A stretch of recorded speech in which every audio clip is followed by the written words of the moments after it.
ମୁଁ ଆଜି ଆପଣମାନଙ୍କ ପାଇଁ ମାଣ୍ଡିଆ ବା ଫିଙ୍ଗର ମିଲେଟ୍ର କାକରାର ରେସିପି ନେଇକି ଆସିଛି। ଏଇଟା ବହୁତ ହିଁ ସ୍ୱାଦିଷ୍ଟ ହୋଇଥାଏ। ଆପଣ ଥରେ ଖାଇଲେ ବାରମ୍ବାର ଖାଇବା ପାଇଁ ଇଚ୍ଛା କରିବେ। ଏହା ସ୍ୱାଦିଷ୍ଟ ସହିତ ଶରୀର ପାଇଁ ମଧ୍ୟ ବହୁତ ହିଁ ଉପକାରିତା କରିଥାଏ। ଆମକୁ ଡେଲି ବେସିସ୍ରେ ଆମ ଖାଦ୍ୟରେ ମିଲେଟ୍ର ସେବନ କରିବା ନିହାତି ଦରକାର, କାରଣ ଏହା ଡାଇବେଟିସ୍, ବ୍ଲଡ଼ ପ୍ରେସର ଓ ମେଦବହୁଳତା ପରି ରୋଗକୁ ହ୍ରାସ କରିବାରେ ଆମକୁ ସାହାଯ୍ୟ କରିଥାଏ। ଆପଣ ସମସ୍ତଙ୍କୁ ମୋ channel bake and cook by ସିନୁକୁ ଅନେକ ଅନେକ ସ୍ୱାଗତ। ଯଦି ଆପଣମାନେ ମୋ ଚ୍ୟାନେଲରେ ନୂଆ ଅଛନ୍ତି, ଦୟାକରିକି ମୋ ଚ୍ୟାନେଲଟିକୁ ସବସ୍କ୍ରାଇବ୍ କରିନିଅନ୍ତୁ ଓ ପାଖରେ ଥିବା ବେଲ୍ ଆଇକନ୍ ବଟନଟିକୁ ପ୍ରେସ୍ କରନ୍ତୁ। ତାହେଲେ ଆଗକୁ ଆପଣଙ୍କୁ ମୋର ନୂଆ ଭିଡ଼ିଓର ନୋଟିଫିକେସନ୍ ମିଳିଯିବ। ତାହେଲେ ଚାଲନ୍ତୁ ଜମା ଡେରି ନ କରିକି ଆମେ ଏହି ରେସିପିଟିକୁ ବନେଇବା ଷ୍ଟାର୍ଟ କରିବା। ଏଠି ଦେଖନ୍ତୁ ମୁଁ ଗୋଟେ କଡ଼େଇ ନେଇଛି ଏବଂ କଡ଼େଇରେ ଆମେ ଅଳ୍ପ କିଛି ପାଣି ଦେଇଦେବା, ଜଷ୍ଟ 2 ଟେବୁଲ୍ ସ୍ପୁନ୍। ତାପରେ ମୁଁ ଏଠି 2 ଟେବୁଲ୍ ସ୍ପୁନ୍ ଗୁଡ଼ର ବି ମଧ୍ୟ ବ୍ୟବହାର କରିଛି, ଗୁଣ୍ଡ ଗୁଡ଼ର। ଆଉ ୟାକୁ ଟିକେ ମେଲ୍ଟ ହେବା ପାଇଁ ଛାଡ଼ିବା ଆମେ। ଦେଖନ୍ତୁ ବର୍ତ୍ତମାନ ଗୁଡ଼ଟିକୁ ମୁଁ ଭଲ ଭାବରେ ମିକ୍ସ କରି ନେଇଛି ଏବଂ ଏହା ଧୀରେ ଧୀରେ ମେଲ୍ଟ ହେବା ଷ୍ଟାର୍ଟ ହେଇଗଲାଣି। ଦେଖନ୍ତୁ ମୋ ପାଖେ ଏଠି କିଛି ଷ୍ଟଫିଂ ବଞ୍ଚି ଯାଇଥିଲା, ତ ନଡ଼ିଆର ମୁଁ ଷ୍ଟଫିଂ ବନେଇକି ଅଲରେଡ଼ି ଫ୍ରିଜରେ ରଖିଥିଲି।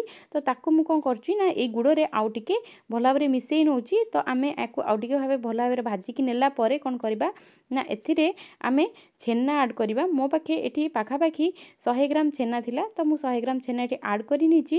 ଆଉ ଆଡ଼୍ କଲା ପରେ ଆମେ କ'ଣ କରିବା ନା ୟାକୁ ଭଲ ଭାବରେ ମିକ୍ସ କରିକି ନେଇନେବା।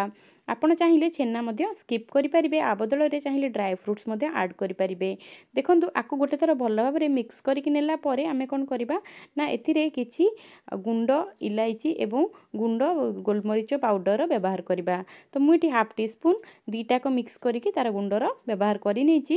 ଆଉ କରିସାରିଲା ପରେ ଆମେ କ'ଣ କରିବା ନା ଆକୁ ଗୋଟେ ଥର ଭଲ ଭାବରେ ମିକ୍ସ କରିକି ନେଇନେବା। ତାପରେ ଆମେ ଏହାକୁ ଥଣ୍ଡା କରିବା ପାଇଁ ସାଇଡ଼ରେ ରଖିନେବା।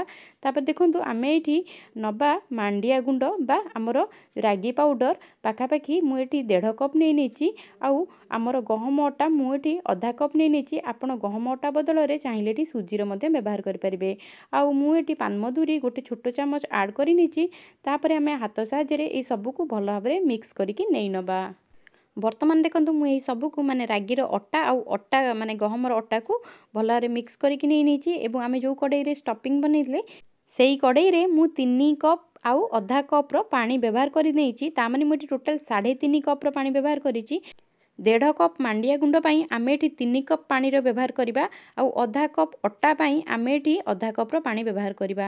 ତାପରେ ମୁଁ ଏଠି ଚିନି 3 ରୁ 4 ଚାମଚ ଆଡ଼୍ କରି ନେଇଛି। ତାପରେ ମୁଁ ଏଠି ଲୁଣ ସ୍ୱାଦ ଅନୁସାରେ ଆଡ଼୍ କରି ନେଇଛି, ପାଖାପାଖି ଗୋଟେ ଛୋଟ ଟିସ୍ପୁନ୍। ତାପରେ ଏହି ସବୁକୁ ଆମେ ଭଲ ଭାବରେ ମିକ୍ସ କରି ନେବା। ମିକ୍ସ କରି ସାରିଲା ପରେ କ'ଣ କରିବା, ଆମେ ଏଠି ଗୋଟେ ଚାମଚ ଘିଅ ଆଡ଼୍ କରିବା। ତ ଗୋଟେ ଚାମଚ ଘିଅ ଦେଲା ପରେ ଆମେ କ'ଣ କରିବା ନା ଆକୁ ଟିକେ ଫୁଟିବା ପାଇଁ ଛାଡ଼ିବା। ବର୍ତ୍ତମାନ ଦେଖନ୍ତୁ ଏଠି ଧୀରେ ଧୀରେ ଆମର ଫୁଟି ଆସିଲାଣି। ତ ଆମେ କ'ଣ କରିବା ନା ଏଇ ଟାଇମ୍ରେ ଗୋଟେ କପ୍ରେ ଟିକେ ଅଳ୍ପ କିଛି ପାଣି ନେଇନେବା।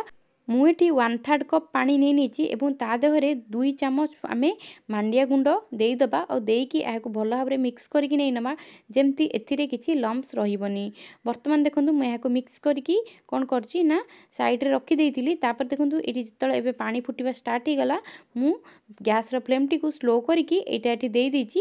ଆଉ ଦେଲା ପରେ ଆକୁ ଟିକେ ମିକ୍ସ କଲା ପରେ ଆମେ ଯେଉଁ ଅଟା ଏବଂ ମାଣ୍ଡିଆ ଗୁଣ୍ଡର ମିକ୍ସଚର ରଖିଥିଲେ ତାକୁ ଧୀରେ ଧୀରେ କରିକି ଏଥିରେ ଆଡ଼୍ କରିନେବା। ଏବଂ ଗ୍ୟାସ୍ର ଫ୍ଲେମ୍କୁ ସ୍ଲୋ କରିକି ଆପଣ ଏହାକୁ କଣ୍ଟିନ୍ୟୁଅସଲି ମିକ୍ସ କରିଦିଅନ୍ତୁ। ଏମିତି ମିକ୍ସ କରନ୍ତୁ ଯେମିତି ଏଥିରେ କିଛି ଲମ୍ପସ୍ ରହିବନି।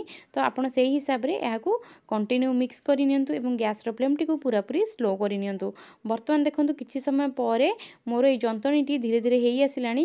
ଆପଣ କେମିତି ଜାଣିବେ, ଯେତେବେଳେ ଏଇଟା ପ୍ୟାନ୍ ପୁରାପୁରି ଛାଡ଼ି ଦେଉଥିବ ଆପଣ ଜାଣିବେ ସେତେବେଳେ ଯନ୍ତଣୀଟା ପୁରାପୁରି ହେଇଯାଇଛି। ତ ଆକୁ କିଛି ସମୟ ପାଇଁ ଆମେ ଢାଙ୍କିକି ଛାଡ଼ିଦେବା, ପାଖାପାଖି 5 ମିନିଟ୍ ପାଇଁ। ଆଉ 5 ମିନିଟ୍ ପରେ ଦେଖନ୍ତୁ ମୁଁ ଏହାର ଲିଡ୍ଟି କାଢ଼ି ନେଇଛି ଏବଂ ୟାକୁ ଗୋଟେ ଥର ମିକ୍ସ କରିକି ନେଇ ନେଉଛି। ଦେଖନ୍ତୁ ବର୍ତ୍ତମାନ ଆମର ଯନ୍ତଣୀଟି ପୁରାପୁରି ହେଇକି ରେଡ଼ି ହେଇଯାଇଛି। ତ ଆମେ କ'ଣ କରିବା ନା ଚେକ୍ କରିବା। ଆପଣ କେମିତି ଜାଣିବେ ଯନ୍ତଣୀଟି ହେଇଛି ନା ନ ହେଇଛି, ଏମିତି ପାଣି ହାତ ହେଇକି ଆପଣ ଏଇଭଳିଆ ଭାବେ ଦେଖିବେ। ଯଦି এটা ହାତରେ ଲାଗୁନି ତାମାନେ ଆମର ଯନ୍ତଣୀଟି ପରଫେକ୍ଟଲି ହେଇଯାଇଛି। ତ ଆମେ ଏବେ କ'ଣ କରିବା ନା ଆକୁ ଗୋଟେ ଥାଳିକୁ କାଢ଼ି ନେବା ଏବଂ ଥଣ୍ଡା ହେବା ପାଇଁ କିଛି ସମୟ ପାଇଁ ଛାଡ଼ିବା। এইଭଳିଆ ଭାବେ ଆପଣ ଥାଳିରେ ଆକୁ ଚାରିଆଡ଼େ ଭଲ ଭାବରେ ସ୍ପ୍ରେଡ୍ କରି ନିଅନ୍ତୁ। ଆଉ କିଛି ସମୟ ପାଇଁ ଆପଣ ଆକୁ ଛାଡ଼ନ୍ତୁ। ଏଇଟା ଯେତେବେଳେ ଆମର ହାଲକା ଥଣ୍ଡା ହେଇଯିବ ବା ଆମେ ଯେତେବେଳେ ଆକୁ ହାତରେ ଧରିପାରିବା ସେତେବେଳେ ଏଥିରେ ଆମେ ପିଠା ଗଢ଼ିବା। ତ ଦେଖନ୍ତୁ ମୁଁ ହାତରେ ଏଇଭଳିଆ ଭାବେ ଟିକେ ତେଲ ଲଗାଇ ନେଇଛି। ଆଉ ତେଲ ଲଗାଇଲା ପରେ ଆମେ କ'ଣ କରିବା ନା ଏଇ ଯେଉଁ ମାଣ୍ଡିଆ ଯନ୍ତଣୀ ଅଛି ସେଥିରୁ ଆମେ କିଛି ପୋର୍ସନ୍ ନେବା। ତ ନେଇକି ଏଇଭଳିଆ ଭାବେ ଗୁଳା କରିବା, ଯେମିତି ଆମେ କାକରା ପିଠା ଗଢ଼ୁ ବା ମଣ୍ଡା ପିଠା ଗଢ଼ୁ ସେଇ ଟାଇପ୍ର ହିଁ ଆମେ ଆକୁ କରିବା। ତ ଦେଖନ୍ତୁ ଏଇଭଳିଆ ଭାବେ ମୁଁ ମଝିରୁ ଦେହରେ ଗୋଟେ ମାନେ କଟୋରୀ ଟାଇପ୍ର କରି ନେଇଛି ଏବଂ ଆମେ କ'ଣ କରିବା ନା ଏଥିରେ ଷ୍ଟଫିଂ ଦେବା। ତ ମୁଁ ଏଠି ପାଖାପାଖି 2 ଚାମଚ ଷ୍ଟଫିଂ ଦେଇଦେଇଛି। ତ ଏଥିରେ ଟିକେ ଅଧିକା ଷ୍ଟଫିଂ ଦେଲେ ହିଁ ଏଇଟା ବହୁତ ବଢ଼ିଆ ଲାଗେ ଖାଇବା ପାଇଁ। ତ ମୁଁ 2 ଚାମଚ ଷ୍ଟଫିଂ ଦେଲା ପରେ କ'ଣ କରିବା ନା ସାଇଡ଼ରୁ ଏଇଭଳିଆ ଭାବେ ତାକୁ ମଝିକୁ ଆଣିଦେବା। ଆଉ ଆମେ ଯେମିତିକା ମଣ୍ଡା ପିଠା ଗଢ଼ୁ ମାନେ ଛଣା ମଣ୍ଡା ବା ଛଣା କାକେରା ସେଇଭଳିଆ ଭାବେ ଆମେ ଆକୁ ଗଢ଼ିକିରି ନେଇ ନେବା। ତ ଦେଖନ୍ତୁ ମୁଁ ଏଇଭଳିଆ ଭାବେ ଆପଣଙ୍କୁ ଗୋଟେ କରିକି ଦେଖାଉଛି। ତ ଏହାକୁ ଏଇଭଳିଆ ଭାବେ କ୍ଲୋଜ୍ କରିକି ମୁଁ ଏହାକୁ ବନେଇକିରି ଏମିତି ନେଇଛି। ତ ଆପଣ ଏହାକୁ ହାଲକା ହାତରେ କରନ୍ତୁ, ବେଶୀ ପ୍ରେସର ଦେଇକି କରନ୍ତୁନି, ନହେଲେ ଷ୍ଟଫିଂ ବାହାରକୁ ଆସିଯିବ। ତ ଦେଖନ୍ତୁ ଏଇଭଳିଆ ଭାବେ କଲା ପରେ ମୁଁ ଆକୁ ସାଇଡ଼୍ କରିକି ରଖିନେଇଛି। ମୁଁ ଆପଣଙ୍କୁ ସେକେଣ୍ଡଟା ବି ଗୋଟେ ମଧ୍ୟ କରିକି ଦେଖାଉଛି। ତ ଦେଖନ୍ତୁ ମୁଁ ସେଇଭଳିଆ ଭାବେ ହାତରେ କିଛି ପୋର୍ସନ୍ ନେଇଛି ଆଉ ତାକୁ ଗୋଲ କରିକି ନେଇକି କଟୋରୀ ଭଳିଆ ଭାବେ କରିକି ନେଇ ନେଉଛି। ମାନେ ଭିତରୁ ଆମେ ଗୋଟେ ଏମିତି ହୋଲ୍ ଭଳିଆ କରିକି ନେଇ ନେବା। ଆଉ ସେଇ କଣାରେ ଆମେ କ'ଣ କରିବା ନା ଷ୍ଟଫିଂ ଦେଇଦେବା। ତ ମୁଁ ଏଠି ଷ୍ଟଫିଂ ଦେଇଛି। ଆଉ ଦେଲା ପରେ ଆମେ କ'ଣ କରିବା ନା ଏକୁ ଟିକେ ପାଣି ହାତ ହେଇକି ପୁର ଗୁଡ଼ିକ ସବୁ ଭିତରକୁ ପ୍ରେସ୍ କରି ନେବା। ଆଉ ସାଇଡ଼ରୁ ଆମେ ଆକୁ ଏଇଭଳିଆ ଭାବେ ଗଢ଼ିକିରି ଗୋଲ କରିକିରି ନେଇ ନେବା। ବର୍ତ୍ତମାନ ଦେଖନ୍ତୁ ମୁଁ ଏଠି ଆପଣଙ୍କୁ 2ଟା ପିଠା ଗଢ଼ିକି ଦେଖାଇଦେଲି। ତ ଏଇଭଳିଆ ଭାବେ ଆପଣ এই ପିଠାଟିକୁ ବନେଇକିରି ନେବେ। ମୁଁ ଏଠି ସବୁଯାକ ପିଠାକୁ ସେଇଭଳିଆ ଭାବେ ଗଢ଼ିକିରି ନେଇଛି। ଆଉ ଆମେ ଆକୁ କ'ଣ କରିବା ନା ଏବେ ଆକୁ ଛାଣିବା। ତ ମୁଁ ତା ପାଇଁ ଏଠି କଡ଼େଇରେ ତେଲ ଗରମ କରିକି ନେଇଛି। ତ ତେଲ ଦେଲା ପରେ ଆମେ କ'ଣ କରିବା ନା ମାଣ୍ଡିଆ ଗୁଡ଼ିକ ପକାଇବା। ତେଲଟି ଯେତେବେଳେ ବହୁତ ବଢ଼ିଆ ଭାବେ ତାତିଯିବ ସେତେବେଳେ ଆପଣ ଏଇ ପିଠା ଗୁଡ଼ିକ ପକାଇଦେବେ। ତ ମୁଁ ଏଠି ଆଟ୍ ଏ ଟାଇମ୍ 4ଟି ପିଠା କରୁଛି। ତ ଯେତିକି ଜାଗା ଧରିବ ଆମେ ସେତିକି ହିଁ ପିଠା ପକାଇବା। ତ ବେଶୀ ପକାଇବାନି, ନହେଲେ ଏଇଟା ମାନେ ଭଲ ଭାବରେ ହେଇପାରିବନି। ତ ଦେଖନ୍ତୁ ବର୍ତ୍ତମାନ ମୁଁ ଏହାକୁ ଗୋଟେ ପଟ ସାଇଡ଼କୁ ଉଲ୍ଟେଇକି ନେଇଛି। ତ ଏଠି ଯେତେବେଳେ ହାଲକା ଗୋଲ୍ଡେନ୍ ବ୍ରାଉନ୍ ହେଇଯିବ ସେତେବେଳେ ଆମେ ଏହାକୁ ତେଲରୁ ଛାଣି ନେବା। ବର୍ତ୍ତମାନ ଦେଖନ୍ତୁ ମୋର ପିଠାଟି ଏଠି ହେଇ ଆସିଲାଣି। ତ ମୁଁ ଏହାକୁ ଜାଲି ସାହାଯ୍ୟରେ କାଢ଼ି ନେଉଛି। ଆଉ ଏଇ ପିଠାଟି ଯେତେବେଳେ ହାଲକା ଥଣ୍ଡା ହେଇଯିବ ଆମେ ସେତେବେଳେ ଏହାକୁ ସର୍ଭ କରି ନେବା। ବର୍ତ୍ତମାନ ଦେଖନ୍ତୁ ମୋର ମାଣ୍ଡିଆ ପିଠା ଗୁଡ଼ିକ ହେଇକି ରେଡ଼ି ହେଇଯାଇଛି। ତ ମୁଁ ସେଇଭଳିଆ ଭାବେ ସବୁଯାକ ପିଠା ଛାଣିକିରି ନେଇଛି। ମୁଁ ଆଶା କରୁଛି ଆପଣ ସମସ୍ତଙ୍କୁ ମୋର এই ଭିଡ଼ିଓଟି ନିଶ୍ଚୟ ପସନ୍ଦ ଆସିଥିବ। ଯଦି ଆପଣମାନଙ୍କୁ ମୋର এই ଭିଡ଼ିଓଟି ପସନ୍ଦ ଆସିଛି ତାହେଲେ ଆପଣ ଆପଣଙ୍କର ଭଲ ପାଇବା ଓ ସହଯୋଗ ମୋତେ ଏଇଭଳିଆ ଭାବେ ଦିଅନ୍ତୁ। ମୁଁ ଆଗକୁ ଆପଣମାନଙ୍କ ପାଇଁ ଆହୁରି ନୂଆ ନୂଆ ଭିଡ଼ିଓ ନେଇକି ଆସିପାରିବି। ସେ ପର୍ଯ୍ୟନ୍ତ ରହିଲି। ନମସ୍କାର, ଧନ୍ୟବାଦ।